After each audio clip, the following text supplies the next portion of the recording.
What's this? It seems kind of important, but forget that.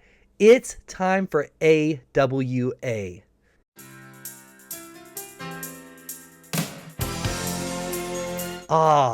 Anime Weekend Atlanta. That's right, Atlanta's longest running anime convention returned in 2025 for its 30th anniversary, and I decided to actually not only leave my house, but leave my state to attend this thing. I've been going to this convention for a very long time, but after returning in 2019, I haven't missed a single year, except for 2020 of course, but that's when the world was falling apart, so I think that's excusable. When the con did return in person in 2021, it was my first convention since everything was destroyed, and haven't looked back since. Attending that first con since the Great Plague was weirdly emotional and not something I really expected. But in those iconic words of Tom Kiefer, I guess you really don't know what you got till it's gone. And unlike Cinderella, AWA is still around and kicking all these years later and bigger and better than ever.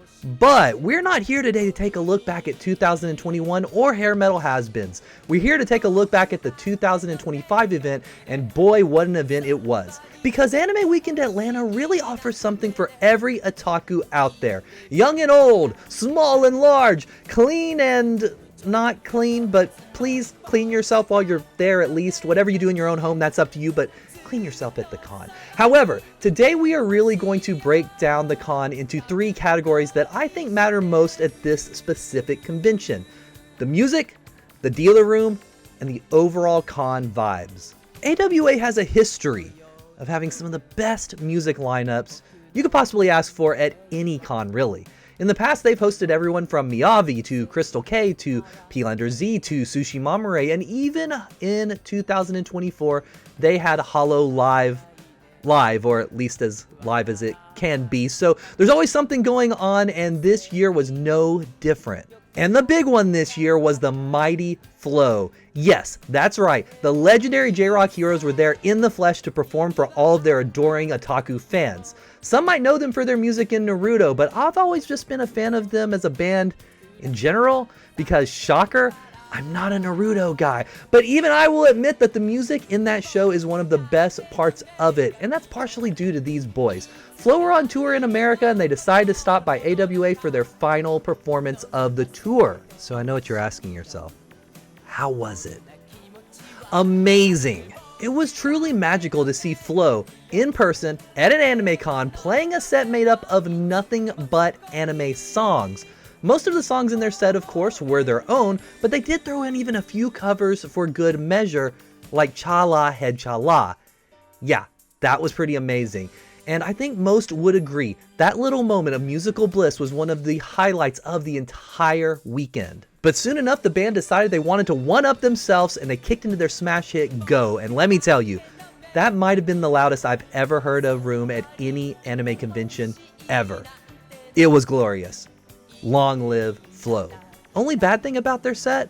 Well, they played on Thursday night, which meant that it was going to be very, very hard for anything at the convention to follow this up. But on the other hand, it was a truly amazing way to kick off the entire weekend, so I'll allow it this time. Flow also held an intimate Q&A event and autograph signing earlier in the day. Yes, the Q&A was awesome, and yes, I met them at their signing. And yes, they were super nice at that signing. They were so appreciative and nice to everyone. It's just great to see a big band like that that really appreciates their fans. So the weekend could have ended right there, and it would have already been one of the best conventions I ever attended, but things were just getting started. Another group that I was looking forward to seeing at the con was Rolling Quartz.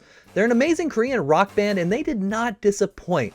Throughout the weekend, they held a Q&A, autograph signings, and they had a show on Saturday night. Plus, it's always nice to see a real rock band headlining at an anime event like this, because truthfully, there seem to be less and less rock bands in this scene every year. Their set consisted of both original songs and several covers from their viral hit videos they've released over the years, and trust me, these girls were born to perform live. Some might assume they're a K-pop group when they take a look at them, but they're a rock and roll band through and through. And I really wouldn't be surprised if they build a giant following sooner than later in both Korea and America. So if you get a chance to see them at a con or smaller club, take it while you can, because those days might be numbered. Trust me. Mad Kid, a Japanese boy band, performed after Rolling Quartz. I had to miss their set because I had a bad stomach ache, but I hear that they were really good, so go check them out if you get the chance. Luckily, I recovered from my deadly stomach disease that was trying to destroy my entire Saturday night just in time for the rave. And it was amazing. I'm not typically a rave person, but AWA puts on amazing raves. I would say the best at any con I've ever been to. They have amazing light shows, amazing smoke machines, giant video screens, and most importantly, they have DJs that actually have something to do with anime and Japanese culture. Hooray! Moe Shop was the big draw this year for sure, and they did not disappoint with a set full of amazing remixes, originals, surprise samples, and a visual show that was a real treat. Everyone in attendance got to live out their late night drunken anime dreams for sure. However, Bamvox also put on a great set as well. I wasn't as familiar with his work going into the show, but I'm gonna have to check more of it out after that. But the music doesn't end there for AWA because they have embraced the idol scene more than any con I've ever been to, at least. That's right, now you can finally live out your fantasy of experiencing Love Live in person all weekend, kind of. There's a giant underground idol scene forming in America these days, and it seems like AWA is becoming the spot for all of these artists to perform. While I'm still somewhat new to the American side of things, at least, I must say, many of these performers were very impressive. The Friday Starlight Idol Festival really kicked off all of the idoltivities for the weekend on the main stage, and there were some strong performances on this showcase for sure, including the viral sensation Hamu Cotton, who certainly stole the show in many ways with her original music and dance covers. But all of the artists were pretty amazing on this show. It was a good way to experience a lot of the scene and really see how unique and dedicated the fan base really is. We also checked out the Made For You showcase, which of course paid tribute to the time-honored anime tradition of maid stuff.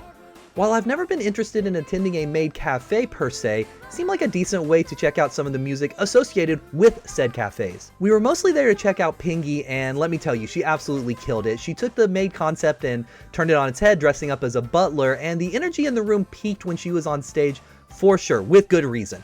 But Moe Age were also another highlight of this show for sure.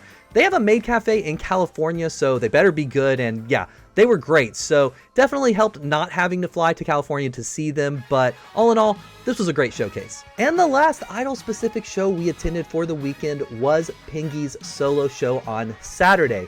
And while the maid showcase was fun, this was more what I wanted out of one of her shows. The energy was there. The dancing was there both on stage and in the crowd, and her charisma really shined through with a longer set. She also brought what seemed to me at least to be one of the bigger crowds of the weekend for the stage that she performed on, so hopefully she can return in the future to the main stage.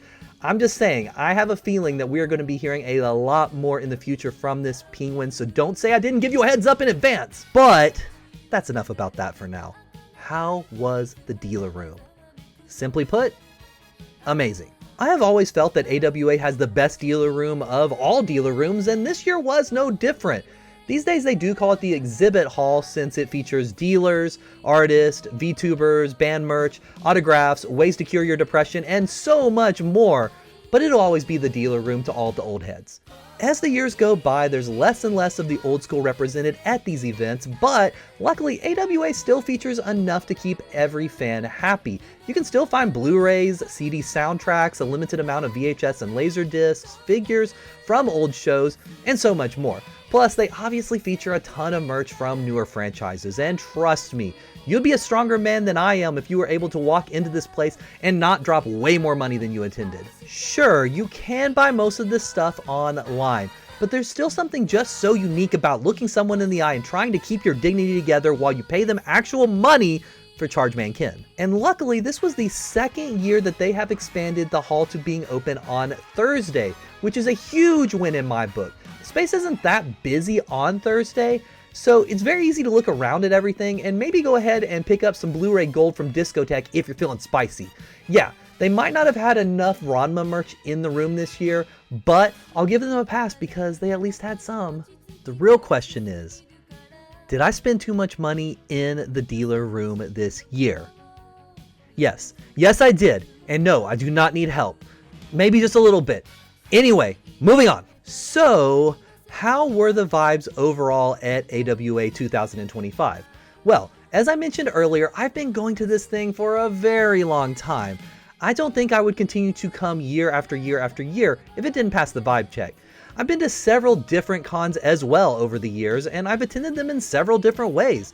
I've been a guest with my old bands. I've helped run the cons themselves. I've worked press at these things, and I've attended as a regular attendee. Some cons feel like a corporate event with just a bunch of Miku cosplayers running around, and some feel like coming home. Luckily, AWA feels exactly like coming home. Assuming your home still has those Miku cosplayers running around from the previously mentioned corporate event, of course. No matter what you're into or who you are, this is a very welcoming, inclusive event. I can think of several stressful or straight up bad experiences I've had with other conventions, be it with the convention itself or the attendees, but I don't have any of those type of memories associated with this one. Sure, some things do change over time, and sometimes that's for the better and sometimes for the worse, but that's just life in general. Nothing stays the same, not even your favorite con. However, now that AWA has been around longer than many of its attendees have even been alive, it continues to have one foot planted firmly in the past while looking directly into the future. And guess what? That's a very, very good thing. There are some cons that have been around just as long or even less time that have lost everything that made them unique to start with, but not AWA. Sure, they're not going to have retro programming all day and night, but AWA still has more than most conventions these days while still having a large amount of modern anime junk for the newer fans as well. Just look at their Friday night video programming in their main events room. Totally Lame Anime followed by Anime Hell and Midnight Madness. 3 traditions that have been part of the con as long as I can remember that truly focus on retro anime. However, if that's not your thing, you can still go to a idol show or one of the dances that's going on at the exact same time. AWA still has a very nice room dedicated to playing AMVs 24 hours a day during the entire con. These days, most conventions might dedicate a few panels throughout the weekend to AMVs, so it's really nice to see at least one convention carrying on that tradition that used to be a huge part of every convention you went to. And on the other hand, they have a whole area dedicated to VTuber fandom, so they don't even feel like they're close to being stuck in 1995, and that is very good for the convention and very good for the scene. All of this comes together in a beautiful way that really marries the old school otaku ways with a fresh modern anime aesthetic that just works so well for this kind of event. As I get older, some cons seem to have crowds that are exclusively half my age. It's not a bad thing, that's actually how it should be in many ways. You have to have new fans come into the fandom, or the fandom dies. However, at AWA, there are attendees of all ages, races, genders, and even those that have never seen Mad Bull 34, so it's a pretty diverse crowd. And I love that. So it's safe to say that yes, the vibes at AWA were and always will be immaculate. Couple that with a nice new venue that has a ton of space for everything to grow, even if I always will miss the old spot, and you have a recipe for a great weekend to celebrate the fandom that has captivated every one of us for so long. So at the end of the day, all I can say is that Anime Weekend Atlanta 2025 was an amazing experience. If you've never been to the con or you just haven't been in a while, I implore you to check out a future event. If you're anything like me, you'll probably have a good time and you may even make a friend or two along the way. And isn't that what this anime community is all about? Now I know what you're thinking. Kimchi, sounds like you didn't even find an original copy of Call Me Tonight on Laserdisc in the dealer room that you said was so good. And it also sounds like you did not sing karaoke all night with Aya Yoshida. How was the con still so great? And that's the thing. It was great. I would even say it was one of the highlights of 2025 for me. A truly amazing experience that I cannot wait to repeat for years and years to come. And I hope to see you there at Anime Weekend Atlanta.